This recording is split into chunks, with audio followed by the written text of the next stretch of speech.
July 8, 2014. Varna Airport, Bulgaria. A warm, humid morning on the coast of the Black Sea. Inside the bustling terminal, vacationers are queuing for their flights home. They are laughing, carrying souvenirs, embracing loved ones. But amidst the cheerful crowd, a 28-year-old German tourist stands out. His name is Lars Mittank. He is walking calmly, almost casually. He steps inside the airport medical office for a routine checkup before boarding his flight back to Germany. Minutes later, the heavy wooden door of the office flies open with violent force. Lars sprints out. He does not look back. He has no luggage, no wallet, no phone, no jacket. He races past terrified onlookers. He rushes out of the terminal doors and into the blinding daylight. His breath is short. His eyes are wide with pure, unadulterated terror. He breaks into a full sprint across the hot asphalt, running past parked cars and airport security personnel. He reaches the perimeter of the airport complex. He faces a 10-foot-tall chain-link fence, topped with sharp barbed wire. He climbs it with superhuman agility. He drops down on the other side and plunges headfirst into a massive, dense, dark sunflower field. He was never seen again. For over a decade, millions of people across the globe have stared at this grainy airport security footage, dissecting every single frame, asking the exact same chilling question. What did Lars Mittank see inside that medical room that made him run for his life? To understand the terrifying climax at the airport, we must rewind the clock. We must go back to the beginning of July 2014. Lars Mittank was an ordinary, well-liked power plant worker from northern Germany. He traveled with his close friends to the Golden Sands resort in Bulgaria. It was supposed to be a golden summer getaway, a week filled with sun, beautiful beaches, and football matches. Lars was a quiet, gentle man. He was not someone who looked for trouble. But on July 6th, the perfect vacation began to fracture. While watching a football match at a local bar, Lars got into a minor, heated altercation with rival football fans over a disagreement. The argument quickly escalated outside. Lars was punched hard in the side of the head. The physical damage was immediate, a ruptured eardrum. The next day, a local Bulgarian doctor examined Lars and delivered a devastating blow. He told Lars that the intense cabin pressure of a commercial airplane could shatter his damaged ear completely. It could cause permanent deafness. He could not fly home with his friends. His companions offered to stay behind with him, but Lars insisted they board their scheduled flight. He told them he would be perfectly fine alone for just one more day, waiting for the ear inflammation to subside. He volunteered to remain in Bulgaria. He promised to book a flight immediately after another checkup. The moment his friend's plane took off into the sky, Lars Mittank was truly alone in a foreign country. And this is the exact moment where reality began to warp. Lars booked a room at a cheap, isolated, and incredibly sketchy establishment called Hotel Color. It was located in a dangerous neighborhood of Varna. As night fell over the city, a dark, heavy paranoia took complete control of his mind. Lars locked himself inside his small room, terrified of every single sound in the hallway.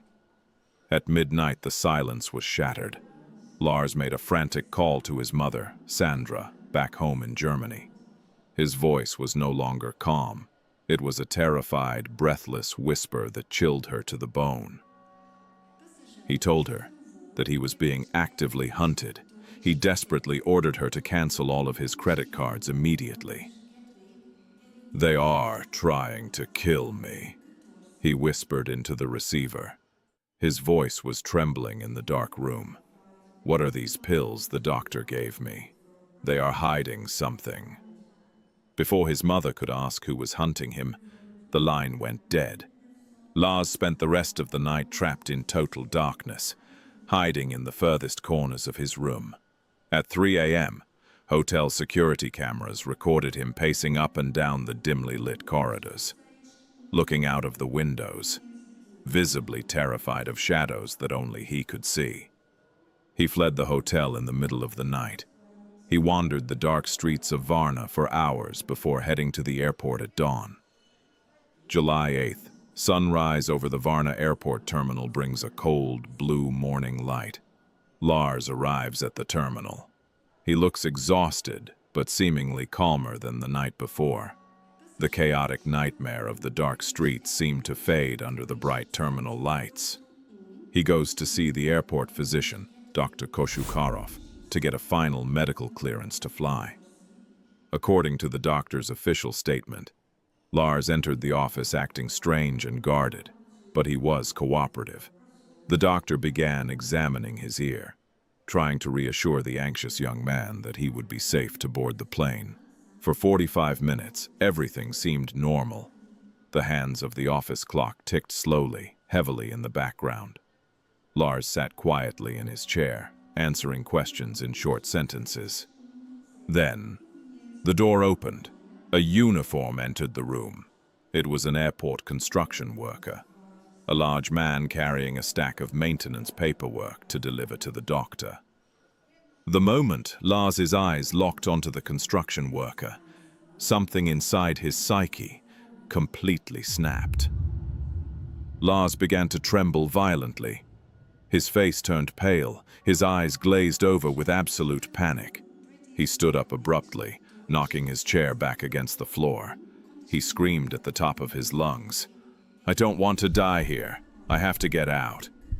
He left all of his vital belongings on the medical table, his passport, his wallet containing hundreds of euros, and his mobile phone, the only lifeline connecting him to his mother. He abandoned everything a man needs to survive in a foreign country. He turned around and began the infamous, terrifying run into oblivion. Lars climbed the high perimeter fence, ran blindly into the endless sunflower field, and vanished into thin air. The police response was massive.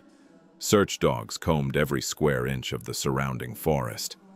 Private investigators spent years analyzing the terrain, looking for any clue. Any piece of torn clothing, a dropped item. Nothing was ever found. No clothes, no bones, no electronic trace. It was as if the earth had opened up and swallowed Lars Mittank whole. For over 12 years, 3 dark and deeply unsettling theories have dominated the darkest corners of the internet, each attempting to explain what caused a healthy young man to dissolve into the shadows. Theory 1 centers on acute, medication-induced psychosis. The local doctor in Varna had prescribed an antibiotic called cefuroxime to treat his ruptured eardrum. Medical literature shows that in exceptionally rare cases, this specific classification of drugs can trigger sudden, severe acute psychosis, vivid hallucinations, and extreme, irrational paranoia. Did a simple pill turn a normal tourist into a desperate fugitive from his own fractured mind? Theory 2 suggests that the threat was terrifyingly real. Some independent investigators believe the rival football fans from the beach resort were connected to local Bulgarian criminal syndicates. They argue that these criminals tracked Lars to Varna, cornered him at his hotel, and followed him directly into the airport. Did Lars recognize the man entering the medical office as a professional hitman sent to finish the job? 12 years have passed. Sandra Mittank still sits by the telephone in Germany, waiting for a call that may never come.